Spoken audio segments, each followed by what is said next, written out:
Hi, this is Fahad Ahmed. Hi, this is Maruf Rahman. Welcome home. আপনারা চলে এসেছেন আমাদের ল্যান্ডিং পেজে। এখন অনেক কিছু আপনারা দেখবেন, শুনবেন, বুঝবেন, জানবেন। প্রত্যেকটা জিনিস এত সুন্দরভাবে সাজানো হয়েছে যা আপনাকে নেক্সট লেভেলে নিয়ে যেতে অনেক বেশি সহযোগিতা করবে। আপনাদের জন্য রয়েছে ইন্টারেস্টিং সব গিফটস যা আপনার স্কিলকে নিয়ে যাবে নেক্সট লেভেলে।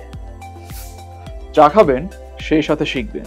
চায়ের পাশাপাশি কফিও খাবেন, শিখবেন, বুঝবেন প্রত্যেকটা জিনিস কিভাবে ঢেলে দেওয়া হয়েছে এবং প্রত্যেকটা জিনিস আপনার কাজে লাগবে। আমাদের সম্পূর্ণ মডিউল কিন্তু আপনার জন্য খুব সুন্দরভাবে আমরা ডিজাইন করেছি। আমরা অনেক কিছু বুঝে শুনে একটা বিজনেসের ফান্ডামেন্টাল কোড থেকে নট অনলি বিজনেস স্কিল ডেভেলপমেন্টের ক্ষেত্রেও যথেষ্ট ইম্প্যাক্ট রাখবে এই ফুল জার্নিটা। এখানে আপনি প্রতিটি পয়েন্ট সূক্ষ্মভাবে অ্যাকসেপ্ট করেন অ্যান্ড আপনার লাইফে ইমপ্লিমেন্ট করেন। দেখবেন আমাদের যে গিফটস, কোর্স অ্যান্ড ক্লাস, সেই সাথে কমিউনিটি, ইবুক তো আছে। সো এ টু জেড এবং প্রত্যেক মাসে একটা একটা করে ক্লাস থাকবে আপনাদের জন্য। সব কিছু আপনাকে দি নেক্সট মাস্টার হতে বাধ্য করবে। এনজয় করেন, বুঝবেন, শিখবেন এবং ইমপ্লিমেন্ট করবেন এবং লাইফ সাপোর্টের ক্ষেত্রে আমরা আপনাদের পাশে থাকবো সবসময়। So welcome again two grand master community. Let your life flow with us.